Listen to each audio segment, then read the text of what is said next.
Yo, what's going on? Welcome to the channel. This is maybe one of the messiest building the airplane while flying channel you're going to get. I mean, that's what makes it cool. What life's about. Any business that I've looked at doesn't really know what they're doing. They're kind of putting the Lego pieces together while they're playing with it at the same time. So I imagine that's what your artist career is like as well. We don't put business into music business enough as independent artists. And the cycle of just making music, releasing it to DistroKid or something, and then making some content we're not really sure about, obsessing over vanity metrics. When it didn't blow up, we then get really sad about it. Is a loop that too many people go down, and rejection over making money, which is for everybody to kind of come to terms with themselves, but money can really help a lot of things, and we want to be successful on whatever level. So we're going to look at Young Blood because he's absolutely crushing it, and he's looking at scaling it to $100 million. So, as we can see, in January 2025, Youngblood partnered with investment firm Firebird Music to form the company YB Inc. with the ambition of building a $100 million business empire. Firebird is investing tens of millions of dollars to help finance the expansion of Youngblood's business venture. So, his business activities, and we're going to look at this in more detail, is a multifaceted hub in London. He opened beautifully romanticised, accidentally traumatised 20 Denmark Street in August 2025. It serves a retail space for his clothing brand of the same name, and it also functions as a music venue, fan club, coffee shop and bar. Crush in it. He's got Bloodfest, which he opened or set up in 2024. And I'm pretty sure he did that because one of the reasons was that the ticket prices were just astronomical. His fans couldn't afford them to go see him. So he set this up. I'm pretty sure it was really really reasonable and did amazing on the first go. He's already sold, I think, more tickets for this year as well. He's got his clothing brand, fashion line, beautifully romanticised, accidentally traumatised, launched in 2024. Busy year for him, 2024. Record label, he's also planning to launch a record label and publishing company. And then he's got Youngblood Inc., the partnership with Firebird Music, which is structured through his new company. It allows Youngblood to funnel his earnings and use Firebird's capital to fund his expansion. Absolutely crushing it. We're going to look as well how this will fit independent artists as well. We're not at $100 million level or going for $100 million level as quickly as he is, but we can certainly get influence from him. So very quickly, a Bloomberg article that I really like. Looking at his influences, Youngblood grew up admiring groups like Slipknot and Dave Matthews Band, which has built fan communities who are always in contact with one another. So obviously the community is a really big side. We've got DistroKid, we've got school, more educationally aligned, but it's brilliant because it's got everything all in one. You've got your WhatsApp groups, Telegram groups, things like that. This is about his... And then he said I want to build a solar system like the solar system where I'm the sun and the planets revolve around me.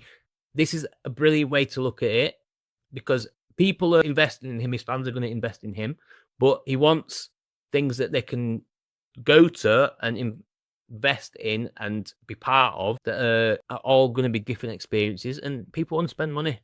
And you've got things, we have to live with money. We can't have no money, or it's very difficult if you're going to do it. So there's a way that we can offer something so awesome for the price. Like his festival, I don't know if it was like how much it was. How much? Let's have a look. How much were tickets? Bloods. Festival, probably typos everywhere. $51. 73 quid for a festival. Original price was 50 quid. Awesome. So if you're going to spend 50 quid for a festival, you're going to think that who's got the short straw there, Youngblood, or the person who paid 50 quid for a festival? Right. It's Youngblood, isn't it? But that's a really good way of looking at business. I like it. You get the short end of the straw, but the short end of the stick, sorry. But the short end of the stick is what you're happy with anyway. And then the person buying it is absolutely buzzing. Yeah, so I looked at Perplexity. Perplexity is really good because it researches internet. So you're just going to have a read of this. So Youngblood's transformation from a struggling artist facing rejection to building a $100 million business empire offers independent musicians a powerful blueprint for career success. His approach combines authentic fan engagement, strategic business diversification, and an unwavering commitment to accessibility, proving that artists can maintain creative control while building sustainable, profitable careers. What we all want, right? All the people watching this, anyway, that will like it. The foundation, community over everything. Boom. Youngblood's success stems from his Black Hearts Club community, which he treats as family rather than just fans. That's a brilliant way. Anybody that follows you, anyone that likes you, anyone that comments, treat them like family. And it also is good for you as a person, because if you're treating fans like family, maybe the people who are actually your family or actually your really deep friends, maybe you're not treating them as well as your fans.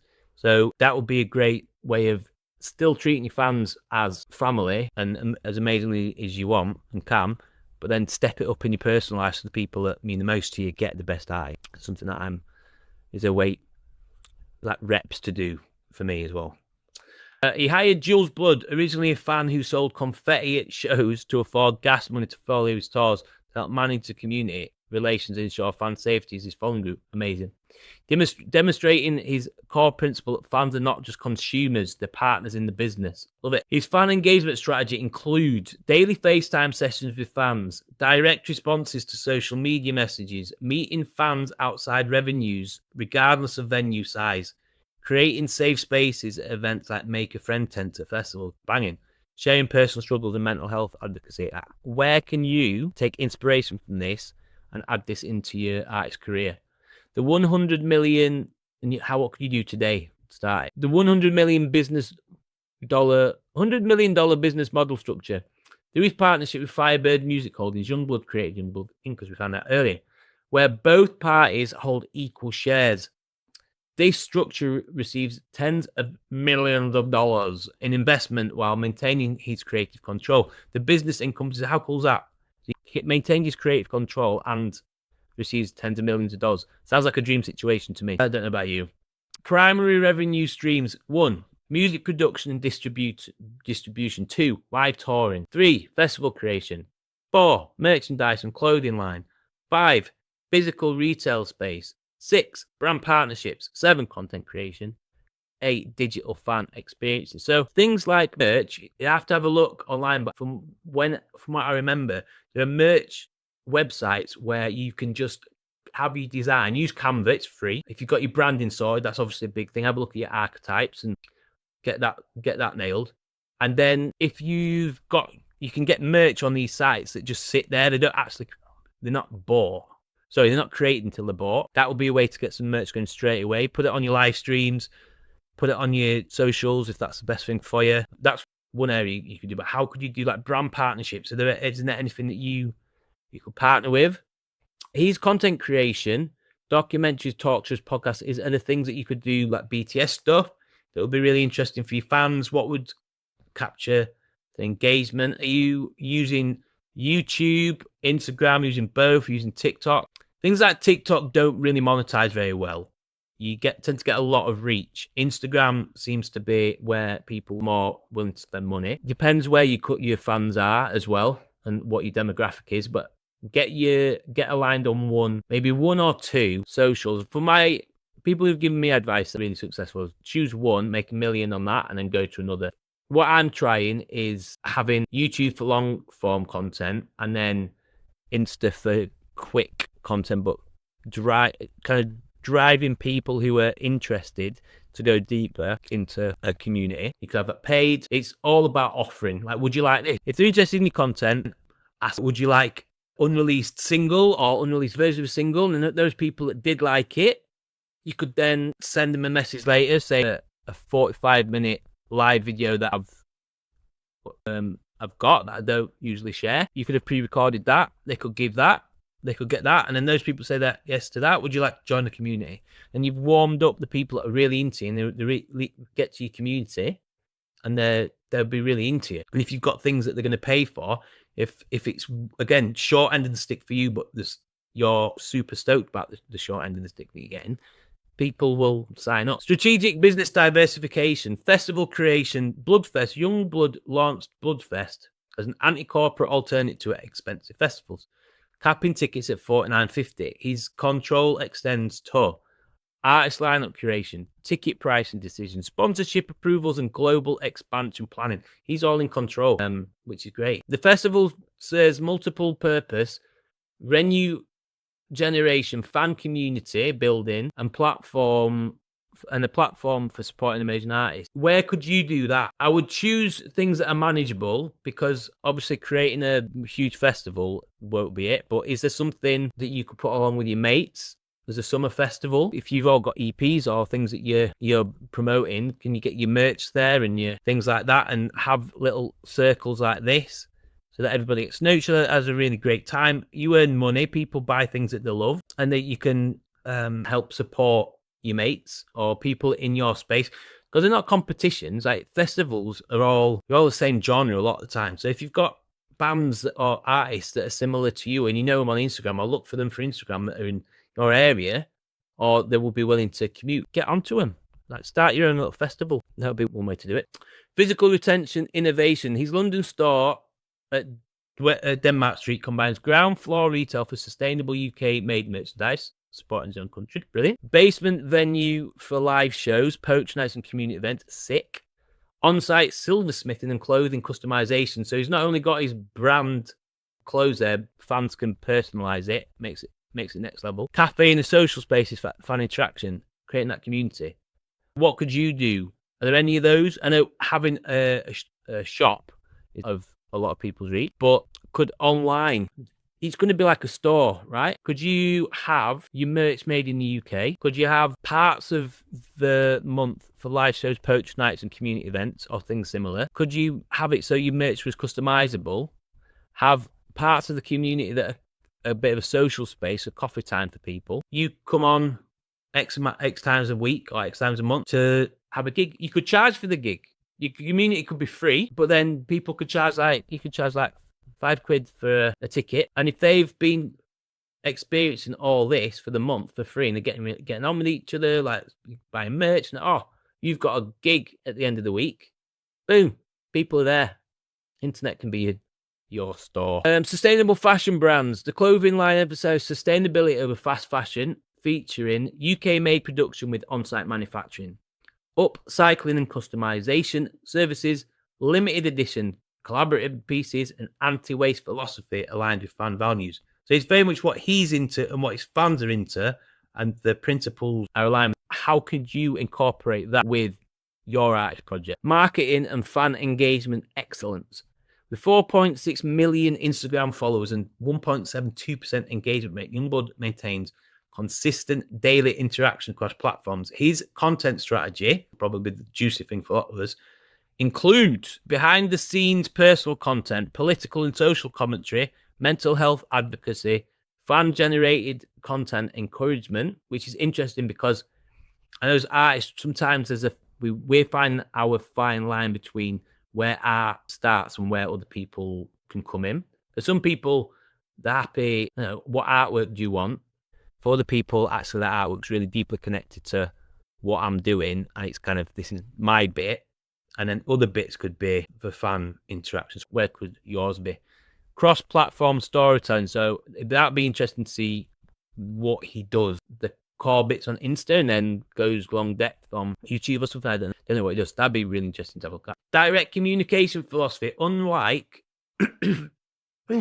artists who solely rely on management for fan interaction, Youngblood personally messages key fan relationships. He treats his fan base as one big significant other, requiring daily communication similar to Amanda Palmer's approach. I'm not really sure about who she is, but that sounds really cool. So that philosophy of treating your fans like one big significant other, like one big person.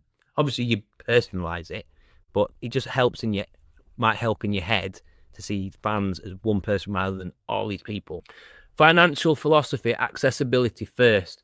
Youngblood consistently prioritizes fan accessibility over maximum profit. He kept US tour tickets at $20 despite industry pressure. He refuses to price out fans from live experiences. He creates multiple price points for different economic situations and invests profits back into enhanced fan experiences.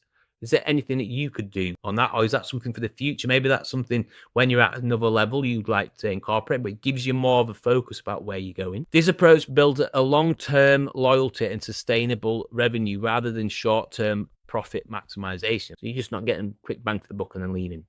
Strategic partnerships and team building. Management alignment. His management team at Special Projects Music shares his fan-first philosophy. Manager Tom emphasizes building culture over traditional metrics, stating British talent doesn't have to break out of the UK first. It just needs to break out somewhere. I guess that's just wherever you're blowing up, blow up there. Investment structure. The Firebird Partnership provides infrastructure and technology support, capital for expansion, industry expertise and relationships, and maintain creative control through equal ownership. If you were looking at management, this could help you get more or clearer or more sure about what you already wanted, and it's proof that it can happen, because management gets a lot of stick sometimes. Being independent, it might not even be something that you want to go, but it's something to think about. So actionable strategies for us as independent artists. This will all align with what's right with you. These are all ingredients. How you cook your career is whatever's best for you. But here's some ideas. So create a named fan community, which establishes that identity beyond just fans. Daily authentic engagement. Respond personally to fans regularly. So share your journey. Document struggles, growth, and behind-the-scenes content. Hire from your community. Consider bringing dedicated fans onto your team. Create safe spaces. Foster inclusive environments for events and online. Revenue diversification tactics. Merchandise innovation. Go beyond basic t-shirts with unique, meaningful items. Local event creation. Start small festivals or community gatherings. Physical spaces. Consider pop-up shops or permanent venues. Complementary businesses. Develop ventures aligned with your artistic brand. Strategic partnerships. Seek investors who share your values or vision. Fan-first business principles. Accessible pricing. Keep experience affordable when possible. Transparent decision-making. Explain business choices to your community. Multiple price points. Offer options for different economic situations. Long-term thinking. Build relationships over quick profit. And community input. Make fans in decision-making process whatever's comfortable to you. Excuse me. Marketing content strategy. Multi-platform consistency. Maintain regular presence across channels. Storytelling focus. Use narrative to build emotive connections. Encourage fan content. Make fans co-creators of your story. Authentic vulnerability. Share real struggles and growth. And cross-platform integration. Connect all content streams coherently. Youngblood's model proves that independent artists can build sustainable businesses without compromising artistic integrity or fan relationships. The key insights for struggling musicians: 1. Start with authentic connection. 2. Think beyond music. 3. Prioritize community. 4. Maintain control. 5. Plan for sustainability. I hope this has been food for thought and helped move you towards a career that is sustainable, contributes to the people and the places that you really would love to, and help get the most juice out of your creativity and your life. What I'll do, I will copy and paste the Perplexity summary and put it in a doc down in the comments so you can read it and get the most out of it in your own time. I hope you have a dope day. Subscribe and do all the YouTube stuff for more support building your music career and making it something that lasts. Have a dope day.